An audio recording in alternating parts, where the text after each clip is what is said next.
Baik, perkenalkan nama saya Ridwan Ashar. Saya dari Universitas Muhammad Warman, jurusan akuntansi angkatan 2019.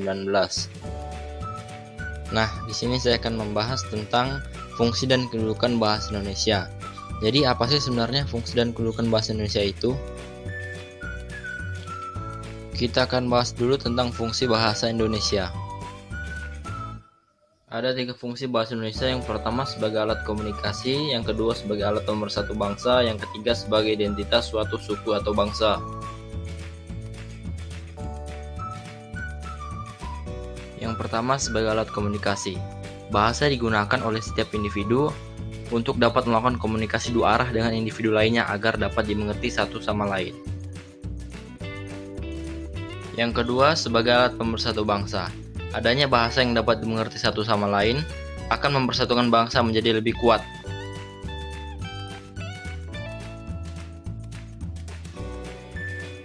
Yang ketiga sebagai identitas suatu suku atau bangsa. Bahasa ini dapat dijadikan sebagai identitas dan keunikan tersendiri bagi suatu suku atau bangsa. Oke, setelah kita mengetahui tentang fungsi bahasa Indonesia, selanjutnya kita akan membahas tentang apa saja kedudukan bahasa Indonesia. Kedudukan bahasa Indonesia dapat dibagi menjadi 4. Yang pertama sebagai bahasa persatuan, yang kedua sebagai bahasa negara, yang ketiga sebagai bahasa nasional, dan yang keempat sebagai bahasa baku. Bahasa persatuan adalah pemersatu suku bangsa, yaitu pemersatu dari suku, agama, ras, dan antar golongan. Bagi suku bangsa Indonesia dari Sabang sampai Merauke. Kedudukan bahasa Indonesia sebagai bahasa negara adalah bahasa Indonesia dapat digunakan untuk aktivitas administrasi kenegaraan. Salah satu contohnya adalah bahasa Indonesia dapat digunakan sebagai pengantar resmi belajar di sekolah dan perguruan tinggi.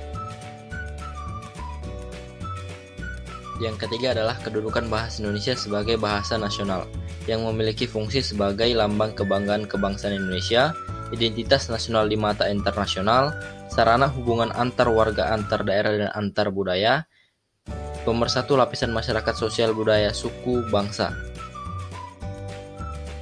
Yang terakhir adalah kedudukan bahasa Indonesia sebagai bahasa baku. Maksudnya di sini adalah bahasa Indonesia dapat digunakan oleh setiap individu dalam setiap pertemuan resmi dan bersifat formal. Oke, itu tadi adalah sekilas penyampaian materi dari saya. Mohon maaf jika ada salah dan kurangnya. Sampai jumpa.